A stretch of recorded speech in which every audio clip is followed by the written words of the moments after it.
Mas o Evangelho de Cristo nos propõe um verdadeiro caminho, a qual está em Jesus Cristo.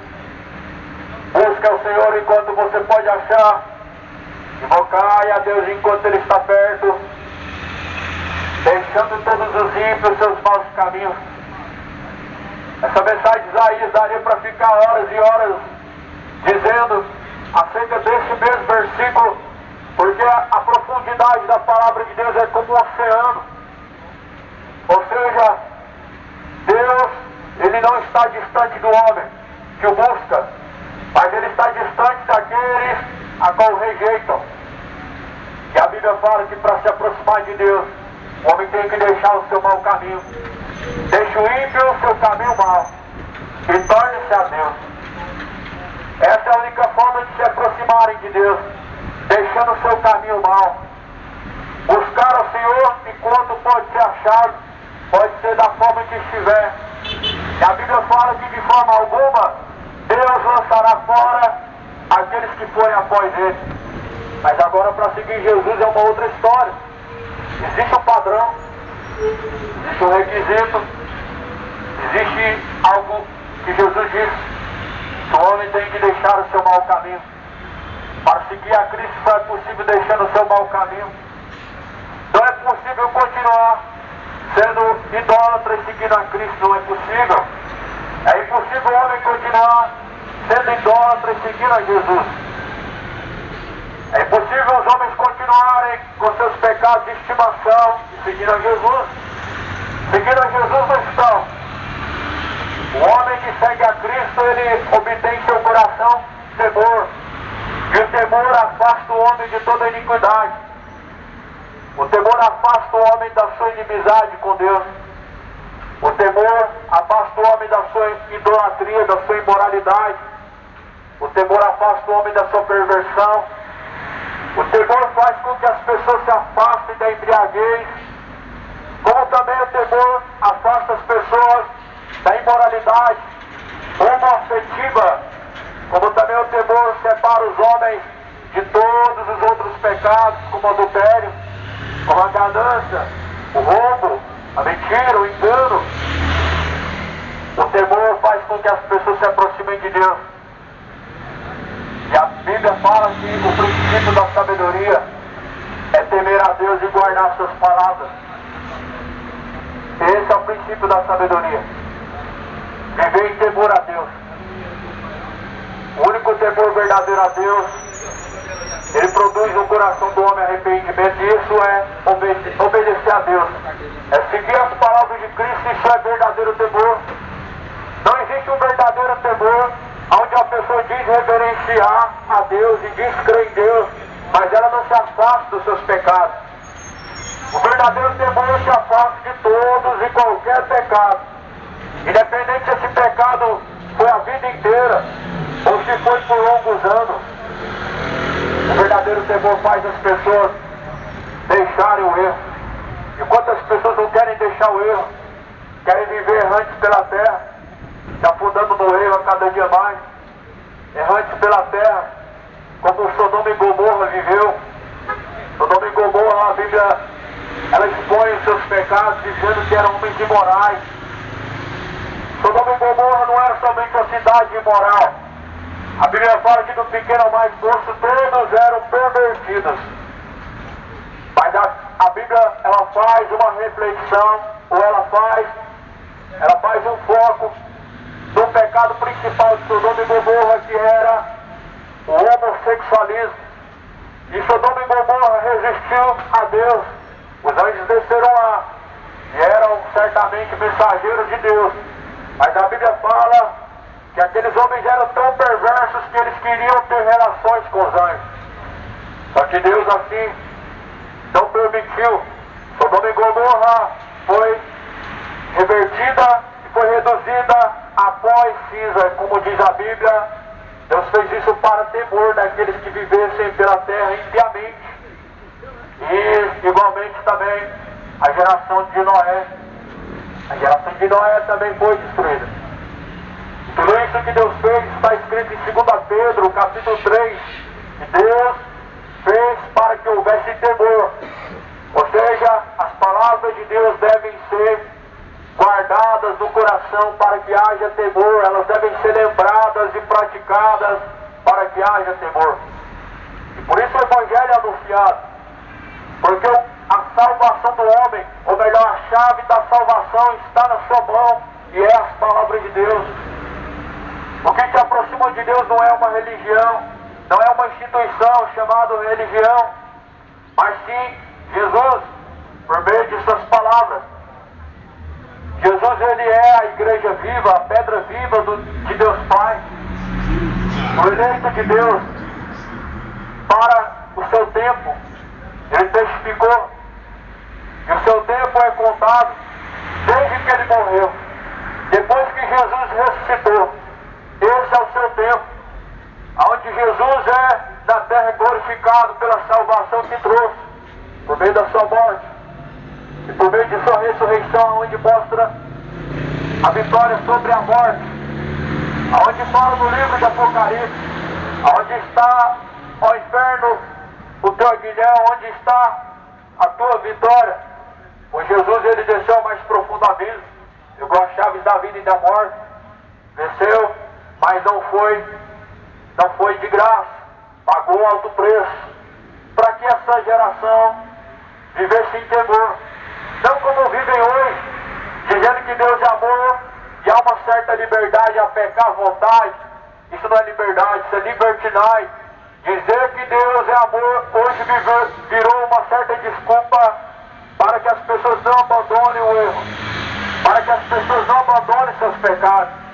Dizer que Deus é amor e que amou o mundo de uma tal maneira virou uma justificativa principal para as pessoas se embebedarem, para as pessoas viverem no homossexualismo, para as pessoas viverem na idolatria, viverem no engano, porque na verdade isso é um grande engano.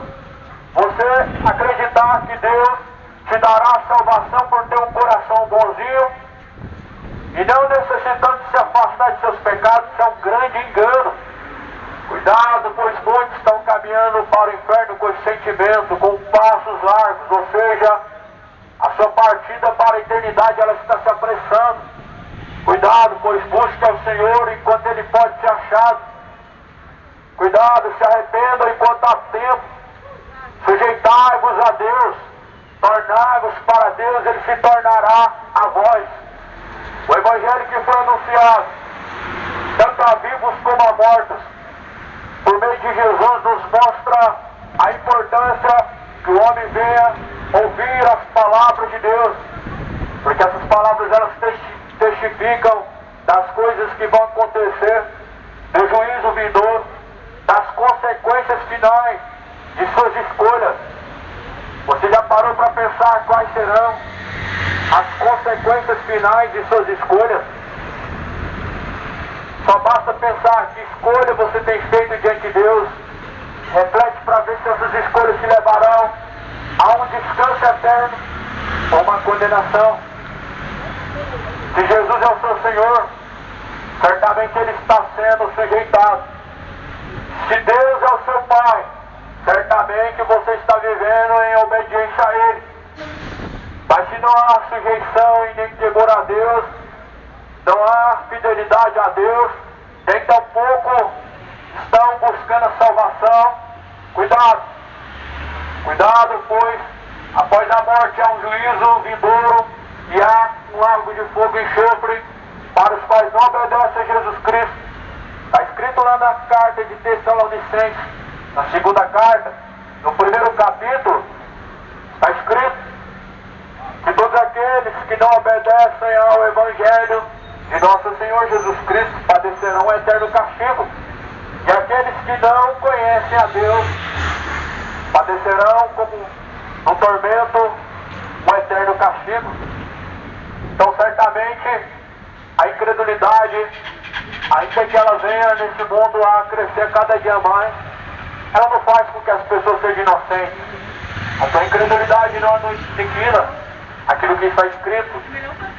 A incredulidade do homem não faz com que aquilo que está escrito seja anulado.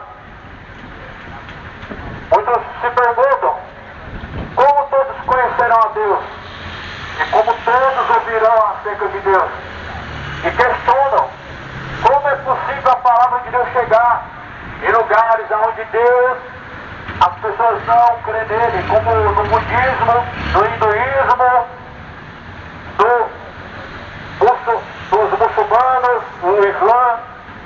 A questão é, essa mesma forma que está sendo anunciado agora, o Evangelho, Jesus anunciou, é essa forma, e é dessa maneira que Deus anuncia o conhecimento a todos os homens, e é dessa forma que todas as nações devem conhecer a Deus pela sua palavra.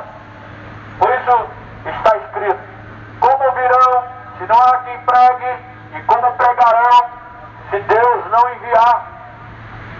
Mas uma geração em que Deus envia, há uma geração que Deus envia e elas tentam de alguma forma resistir, como foi no tempo antigo, que Deus enviou os seus discípulos, enviou os apóstolos, enviou os seus servos. A Bíblia fala que Jesus, ele disse assim: alguns matarão, outros vão prender, e outros serão degolados. Mas convém que o Evangelho seja anunciado a tempo e fora de tempo, como está escrito na carta de Timóteo. A tempo e fora de tempo deve ser anunciado o Evangelho, porque, meu amado, quando você deixar esse tabernáculo de tempo, quando chegar o fim do labor dessa vida, nenhum de nós teremos esse tempo de oportunidade, nenhum de nós teremos como nos aproximar de Deus, tendo em vista que, como inimigos de Deus, vivemos assim pelos nossos orgulhos, pelos próprios caminhos, pela sua incontinência e infidelidade a Deus. Por isso é tão pertinente buscar a Deus enquanto se pode encontrar. A Bíblia fala: torne-se o homem a Deus e deixe os ímpios seus maus caminhos, e se converta ao Senhor, que se compadecerá dele. Deus, ele se compadece dos que se arrependem, dos que se tornam para ele, ainda que viveram dias sombrios pela terra e dias sujos, dias abomináveis por Deus, porque Deus detesta o pecado. As gerações passadas, como essa geração, amam o pecado e têm um prazer no pecado, mas a Bíblia fala que Deus, ele detesta o pecado, Deus abomina. A primeira carta de João, ou melhor, a segunda carta de João, no capítulo 2, diz que quem peca é do diabo, porém Cristo veio para desfazer as obras do diabo. O pecado é a obra do diabo, como também a obra de Cristo. A obra de Cristo foi feita na cruz, como sacrifício de Jesus, ele foi entregue para nos remir e nos salvar. Crê no Evangelho, moradores da terra, cidade de Goiânia. Crê no Evangelho, pois o Evangelho é o poder de Deus para a salvação daquele que crê. Sem o Evangelho é impossível o homem ter uma fé salvadora, uma fé que salva. Não existe fé verdadeira sem o Evangelho. Toda fé é baseada naquilo que as pessoas declaram como relevante ou como algo verdadeiro. Não pode salvar se não estiver de acordo com o Evangelho. O Evangelho são boas novas. O Evangelho é o poder de Deus para salvar aquele que crê. Por isso Jesus, ele disse: aquele que crê e for batizado será salvo, porém aquele que não crê já está condenado. E essa condenação é que a luz veio ao mundo, mas os homens amaram mais as trevas do que a luz. Essa é a condenação, e é dessa forma que a condenação chega. É dessa maneira que a condenação chegou ao mundo. E é dessa forma que a condenação, ela pode chegar até a você, rejeitando a luz. O que é a luz? É um caminho. É Cristo, esta luz.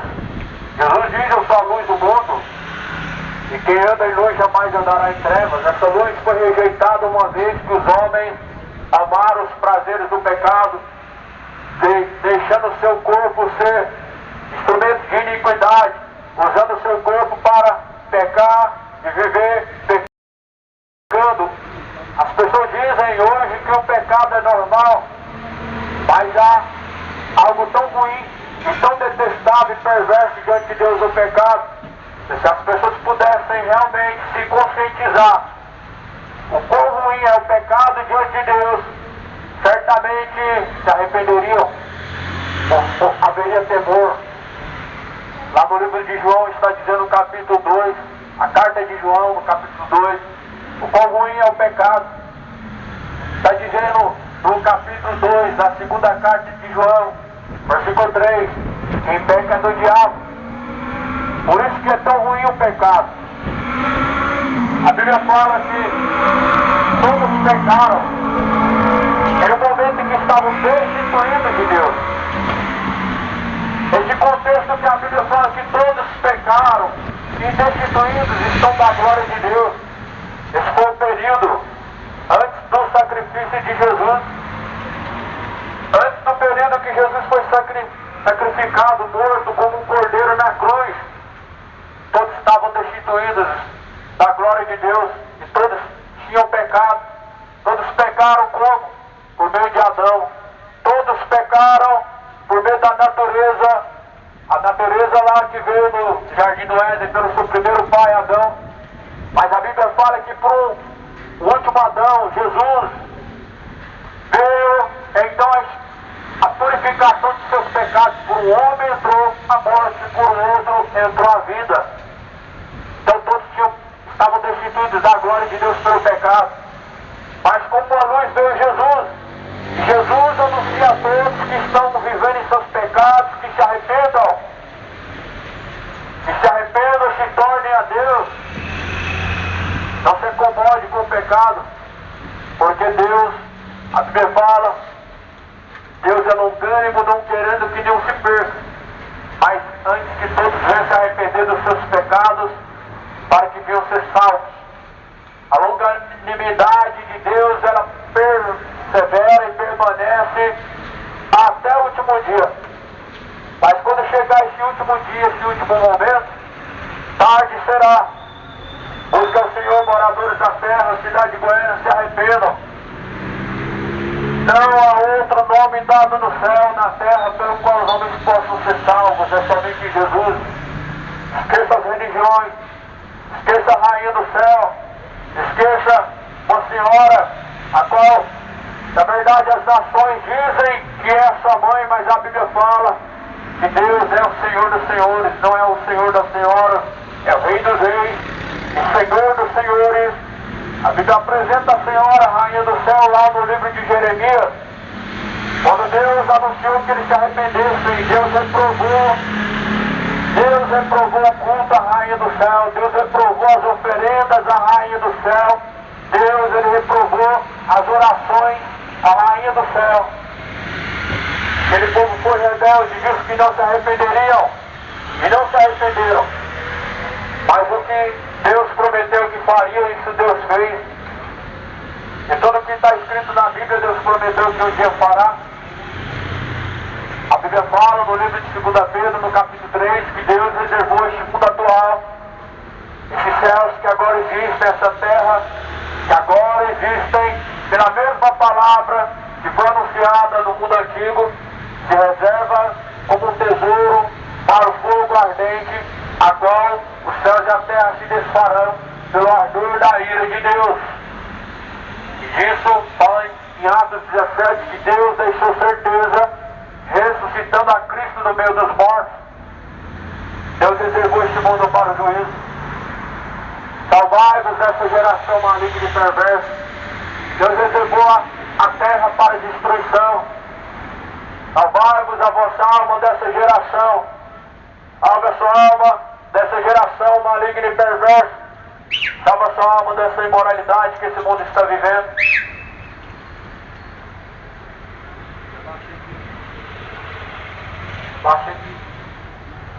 Salve a sua alma. Pois enquanto ainda há tempo, deixe-os ir para os seus maus caminhos, pois Cristo está à porta. Jesus ele vem. Eu lavo as minhas mãos diante do Senhor. Que o Senhor Deus possa ter misericórdia de quem Ele quiser.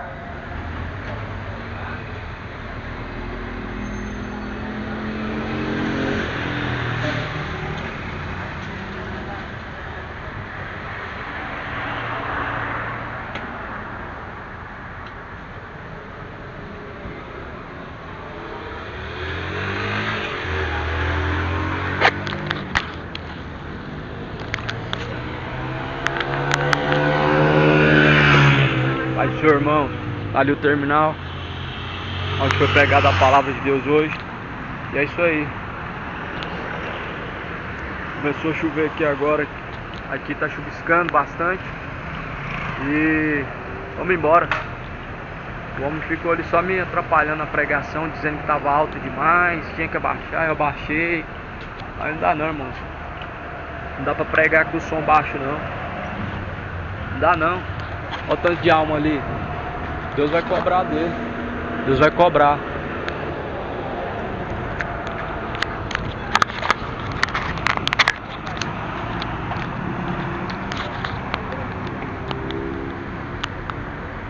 Deus vai cobrar dele, com certeza. Não tem como a gente pregar baixo não, irmão. Não tem como. Se fosse pra pregar baixo, a gente não usava caixa de som, não usava megafone, né? Tá, as pessoas estão a uma longa distância. Eu não posso pregar lá dentro agora, mas amém, a minha parte foi feita aqui. Deus venha assim usar de misericórdia para com quem Ele quiser, né? Isso aí, aqui é o terminal Padre Pelágio, né? Tá bem lotado agora, horário que todo mundo tá indo embora pra casa, né? Isso aí, amados. O Evangelho está sendo anunciado e em testemunho a todas as nações, todos que ouvem. Que a paz seja convosco, irmãos. Continue o vosso trabalho no Senhor. Os que estão pregando Evangelho, continua.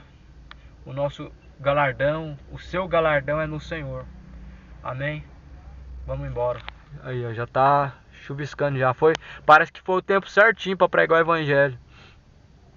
O cara subiu ali para me abaixar de novo pela segunda, terceira vez. Eu baixei, mas não dá não, né? Tá muito longe para as pessoas me ouvir baixo. Mas que benção, bastante gente me ouviu. Se uma pessoa me ouvisse aqui, né, já tava ótimo. E foram várias pessoas que ouviram.